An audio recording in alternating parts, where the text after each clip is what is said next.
Welcome to the Greenway with Mac, a channel that celebrates active transportation.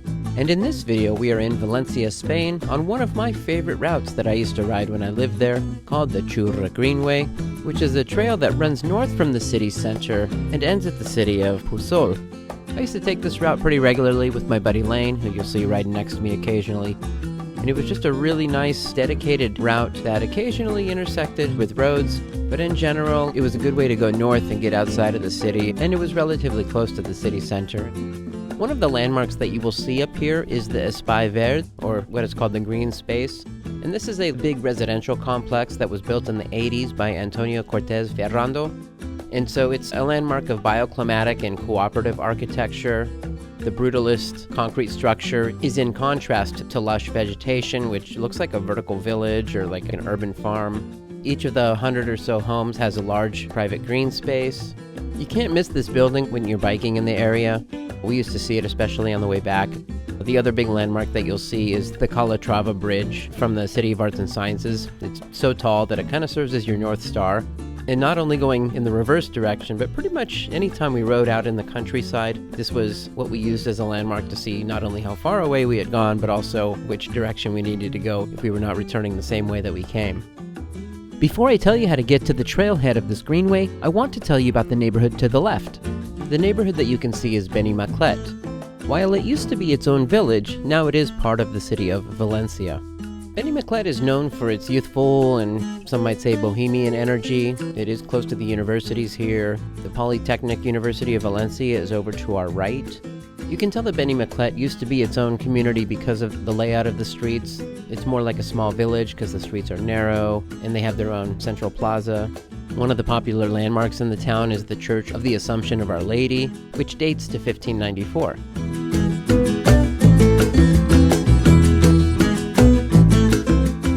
The southern trailhead for this greenway is located near the northeast border of Valencia. All of these blue lines indicate protected bike lanes in the city, so you can see not only how many great bike lanes there are in the city, but how many ways there are to arrive at the trailhead. It starts near a huge roundabout intersection. It's the intersection of Avenida de Catalunya and Carrer de Dr. Vincent Zaragoza, Ronda Nord. There's a lot of different ways to get here. If you come from the south, there is a separated trail on Avenida de Catalunya, but also Carrer del Clariano seems to be another good option as well. There are parallel bike trails that'll run all the way south down to Turia Park, so you can come from any of those intersections. It's pretty easy to get here from the park. In addition, if you wanted to come from the east, you could do that on Avenida de Tarongers. That has protected bike lanes on both sides of the street, so it goes all the way out east to the Hospital Malvarosa, which means you'll be right there at Malvarosa Beach as well. If you come from the west to get here, you can do Carrer de Confrents, would be that option, and then you could shoot down south on Carrer d'Almassora. And then, to be honest, the most popular way that I would get here, coming from the city center, is that I would go through the Jardins de Real, or the Royal Gardens.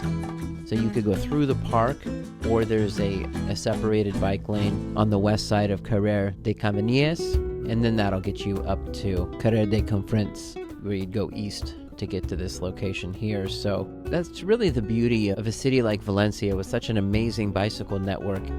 When the network is good and it's completed, you can come from all over. Doesn't matter what part of the city you're in. Even though it's outside the city center, you can get here pretty much from any direction and do so in a pretty safe way that I would say is good enough for all users. You know, this is just one of the things I really love about the city of Valencia is they have really made an investment in creating this network and trying to fill in the gaps so that if you're getting around the city center, there's a pretty decent circular grid to do that. And then there are trails like this one, like the Xurra Greenway, that let you go in either direction. So if you're going north, this is the option. If you want to go west or northwest, you can catch a trail going out of Turia Park and head out to Pueblo de Bayona, Iria, Benaguacil. These are all options for you as well. If you want to go south to the Albufera, there's a pretty good trail that'll get you most of the way there as well. I'm hoping to get a video released on that segment soon because I did record that. Multiple times we took the trails out to the cities of Torrent, which was a neat trip to get out there, and there's a few ways to do it, and they have a train station so you could take the train back if needed, and In fact, I remember one time going out and random thunderstorm hit, and I needed to seek shelter, and it was good to be close to a train station and just take the train home instead of braving the elements. The town to our left, or west, is Alboraya, and this is the first town that you'll reach as you leave the city center to the north. This intersection is where we cut into the city in my Bicimetro Route 3 video, and we will overlap for about a half mile. While this greenway does have some nice long uninterrupted segments, there are still some larger roads to cross, so that's one of the purposes of videos like these. If you're considering a trip on the greenway, you can see exactly what you'll be dealing with as you decide which journey to take.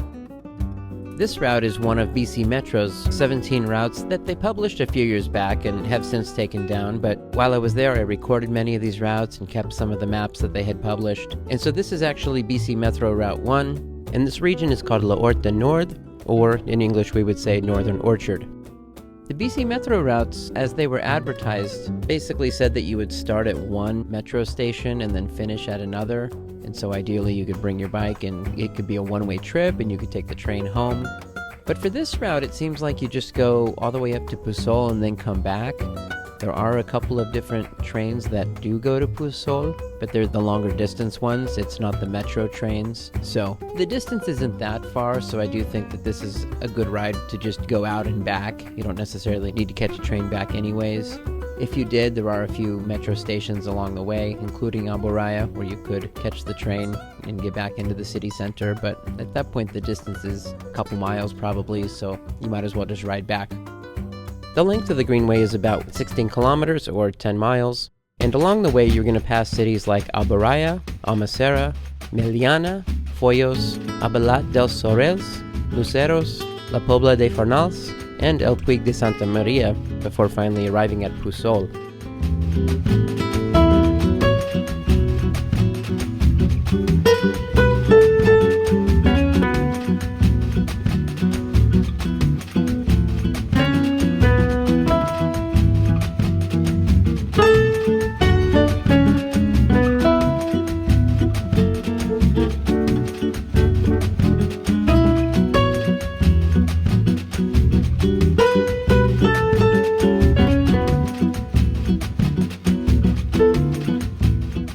The greenway itself is relatively easy because the trail is completely flat, so it's good for families, kids, people with reduced mobility.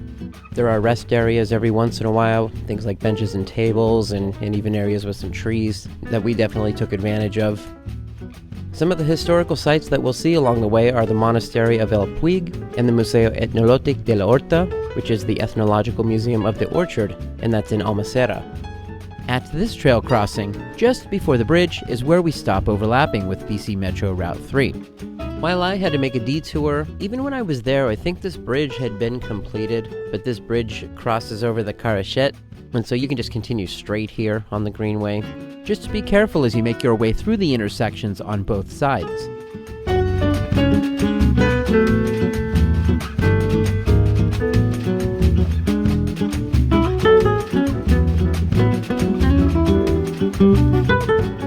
Over to the left is Almacera, which also has a metro station, and this is a relatively small village. I can't say that I went there, so I don't have much to say about it personally, but it is not too far away if you're looking to branch out and explore a new area. The crops that you'll see along the way are things like orange groves and tiger nuts. I believe they also grow artichokes up here as well.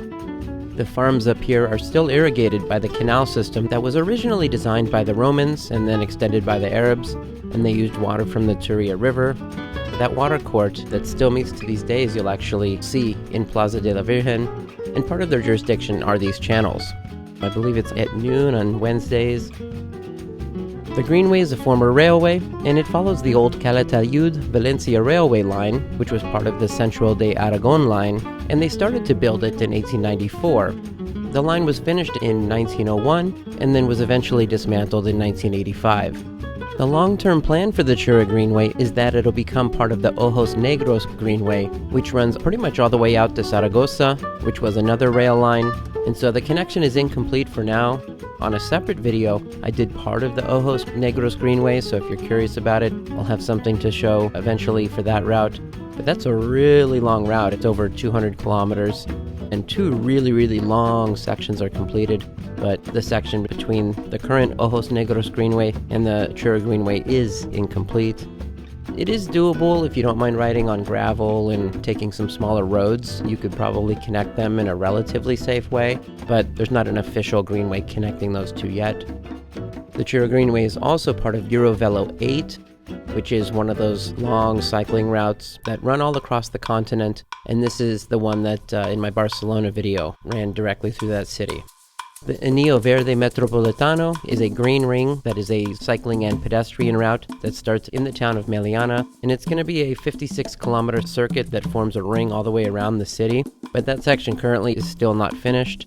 If you were looking to pair a bike ride or a long walk with public transportation, just know that you can connect with Cercanías Line 6, those are those shorter distance trains, or Metro Valencia Line 3, which terminates at Rafael Buñol. Rafael Buñol and Lliria stations are connected by Bicimetro Route 17. I did publish a video on a section of that route from Lliria to Marines and Olocau in 2 different videos.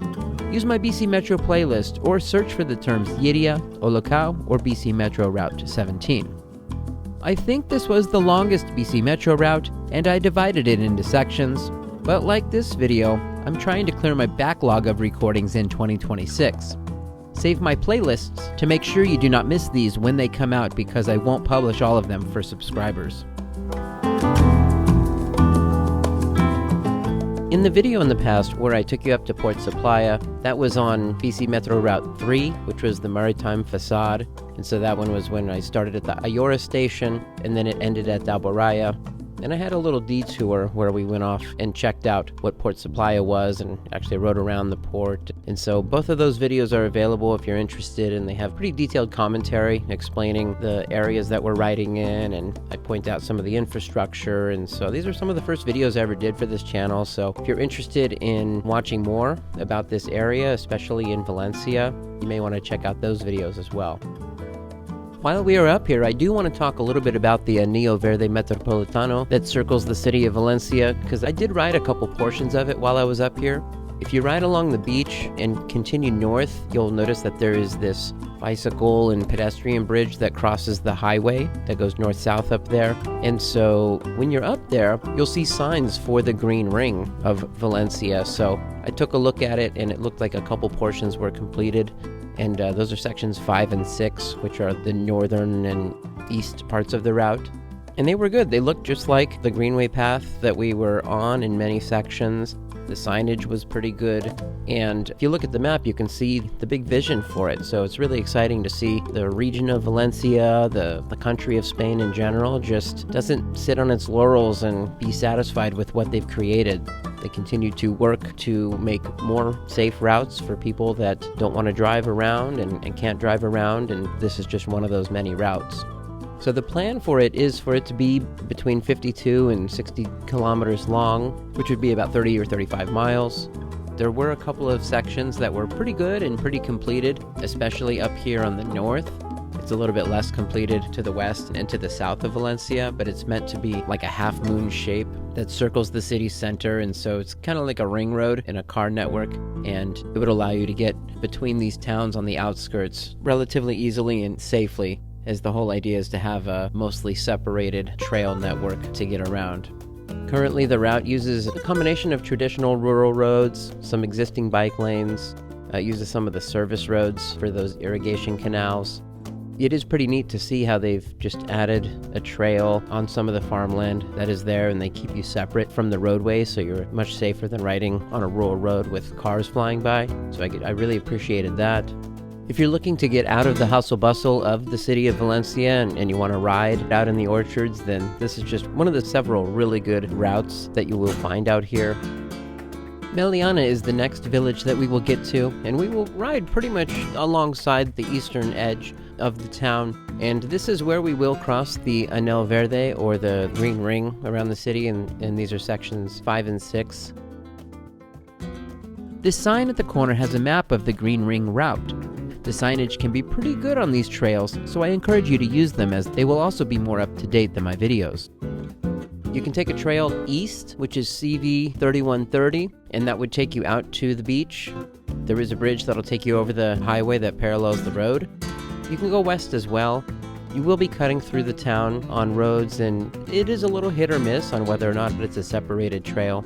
But eventually you will get back along that canal that we crossed over where that bridge was, and there is a dedicated path from there. It'll take you to the village of Montcada and Vinalesa, and eventually if you keep going you can get over to Mazarrojos, Rocafort, Godella, Burjasat, and even towards Paterna. It looks like most of that has been completed. I do know that when we were there were a few sections that felt incomplete, but at this point it's been about 3 years, so there's a good chance that this is a more connected network in the Godella and Burjasat neighborhood.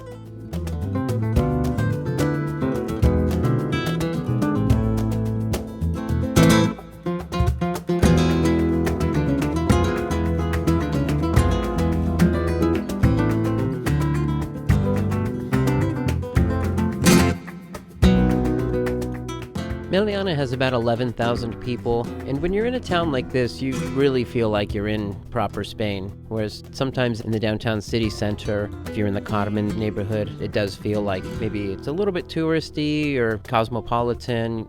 You can sense that there's a lot of visitors. Just in the few miles that we've gone to get out of the city center, you really feel like you're in Spain proper. You'll see a lot of people riding on this path, on scooters and on bicycles, and at all hours of the day. I suspect that a lot of people use the Xurra Greenway as part of their commute. They work in the city center and live out here, likely due to the lower housing costs. The next village to the northwest of Meliana is called Foyos. This village is a little smaller, has about 7,000 people.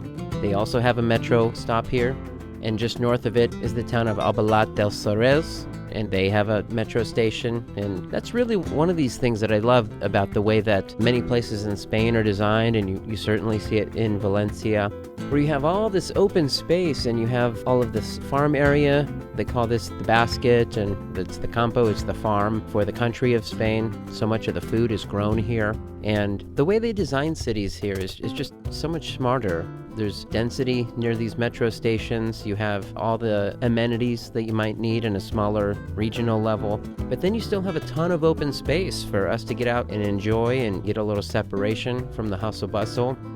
But in addition, it allows the farmers to use that land to grow food locally and not have to ship it super far, and provide a livelihood for the local residents.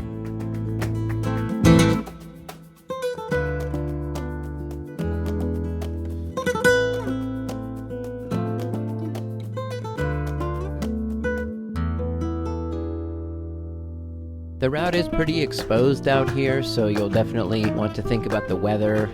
If it's the hot summertime, I would avoid going too far on this route because you're just not going to have a lot of protection from the sun. So you'll want to wear sunscreen and have, covering on your body.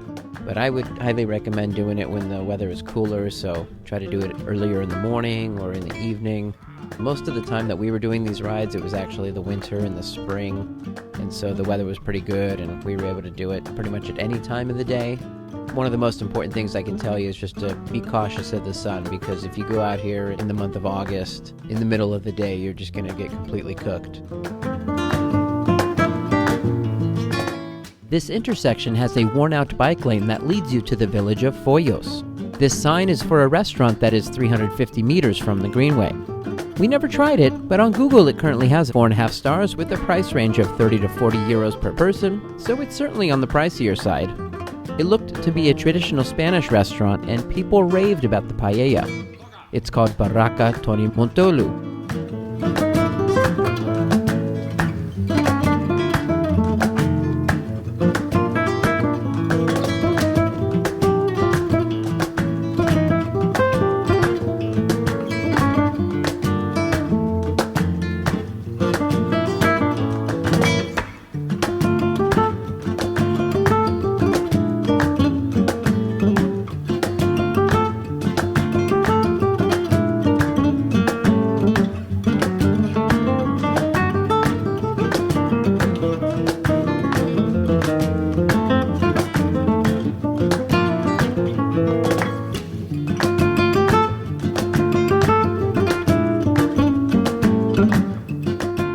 It is along Abelat del Sorels, where occasionally we're going to need to cross streets, and occasionally we might even need to get in a street unless they have fixed that section. And so we're going to have these roundabouts where we're going to have to be pretty careful because cars come through relatively fast. Even though I do think that Spanish drivers are pretty considerate and respectable, I do feel like it gets a little bit worse as we get away from the city center, and drivers are just not quite as careful as I thought they were in the city center. If you were riding with small children, this is where I'd want to be really careful. I wouldn't want to send my 10-year-old across these big streets on his own, but if he was riding with me, I would feel better about it.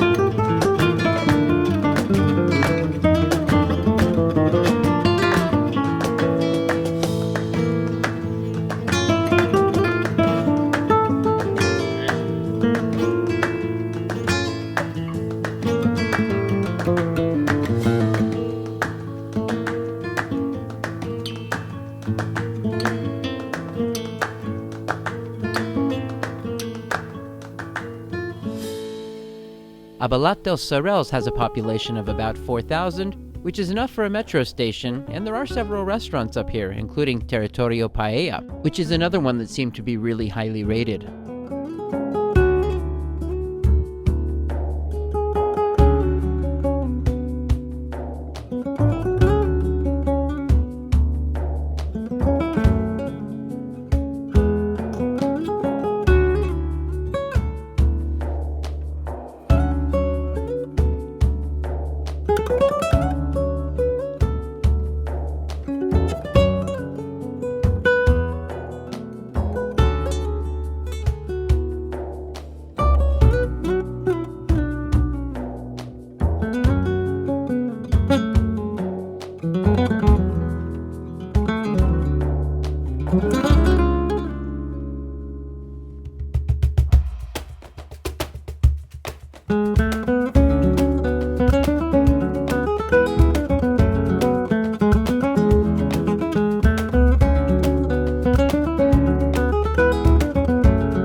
Next is Museros. Once again, they've got a metro station.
La Pobla de Farnals.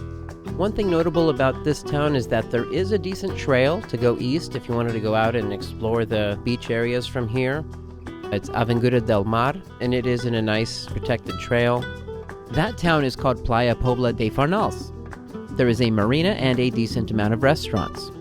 While I don't think that Lane and I explored the town, a recent Google search showed that there is a pizza place and a tiki bar, in addition to several places serving typical Spanish food. It's about 3 miles one way to get there. The protected path ends once you arrive at the village, but like many small villages in Spain, I suspect that the streets would be low traffic and generally safe to use. You would want to cross here at the crosswalk before the traffic circle because the protected path is on the south side of the road.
One interesting detour that you can take here is at El Puig de Santa Maria. What's notable here is that they have a big monastery that sits on top of the hill. This was built by King James I of Aragon, and it was built to commemorate the Battle of Puig, which was an important victory when the Catholics retook control of the peninsula. This allowed them to go in and conquer Valencia. Puçol is a notable place in the Spanish War of Independence. The Battle of Puçol took place nearby in 1808, and again in the Battle of Segundo Puçol in 1811, where the town fought against the invading French troops. A fierce part of the fighting involved releasing water from irrigation canals to flood the area, preventing the French from advancing towards Valencia. On a side note, you can see at Torres de Court, on the western edge of the old city, you can see where the French did reach the walled city and fired cannons at the city. You can see all kinds of what I would call pockmarks on the sides of those towers. The French, led by Napoleon, were unsuccessful in Valencia and retreated to the Madrid area, where Napoleon ended his invasion of Spain with the occupation of Madrid. The monastery houses the sanctuary of Our Lady of the Angels of Puig, and this has been the patron saint of the Kingdom of Valencia since 1237. The complex itself is a combination of Gothic and Renaissance styles, with a big rectangular building that is flanked by 4 defensive towers. When you visit, you can explore the Gothic church, the cloisters, the Salon Real, or the Royal Hall, which was used by the Spanish monarchs, and there's a printing museum here as well. The museum actually has Spain's first printing press. The monastery has also been used as an official residence for the Spanish royal family. El Puig also has a train station here, so you can catch the C6 or one of the regional trains if you were looking to go further north towards Castellón or to return back to Valencia. Turn right to get to Puig and use the off-street path on the north side of the road. The path leads directly to the monastery, and you can't miss it as it sits on top of the hill. There's a bike bridge that crosses the train tracks, and if you look south, you should be able to see the Puig train station along these tracks. When you get to our destination at Puçol, you're going to have a few options. Depending on how you're feeling, you could certainly turn back and return on this trail. Sometimes we did that. This is a good place to grab lunch as well. But if you're looking to go further north towards Sagunt or Sagunto, we did that a few times, and there is a nice protected trail that will take you out to the beach. From there, it doesn't seem like there are specific lanes for bikes, but I remember it being pretty remote. We were either riding in low-traffic streets, off the street on dirt, or occasionally on a boardwalk. This is what the city of Sagunto looks like on OpenStreetMap, with the blue lines representing the bike infrastructure. The section that goes north and west, I believe, is a section that went through an industrial area. The infrastructure was good, but there was a lot of truck activity, so it could be a little bit more built up than it was 3 years ago. After one of our early rides, Lane bragged that he went back out and rode more kilometers since our ride wasn't enough of a workout. So one of my favorite memories was riding the Xurra Greenway and continuing north until he had enough. We made it to Casablanca before he realized I wasn't going to turn us around, which is just a little south of Castellón. I dragged him into the deep end, and I was prepared to go to Barcelona. If you make it as far as Castellón, the infrastructure gets good again. In fact, this is where my family rode the Oropesa del Mar Greenway, which I have covered in another video. On that ride, we took the train to Castellón, and it was still 31 miles round trip. When we did a section of the Ojos Negros Greenway, we took the train all the way to Barracas and then rode 30 miles south on the Greenway, ending in Segorbe.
This is the official end of the separated Greenway Trail, but there are roads that you can find that are not heavily used that you could use to continue towards Sagunto. And once you get there, there's a little bit more trail offerings.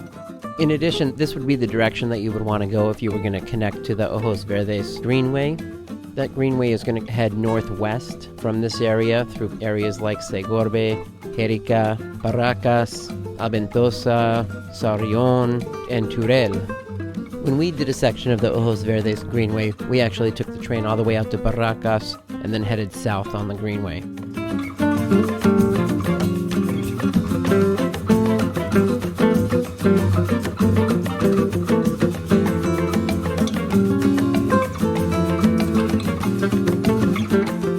Follow these guys to stay in that protected path to the beach. Thanks for joining me on today's ride. I'll see you on the next Via Verde.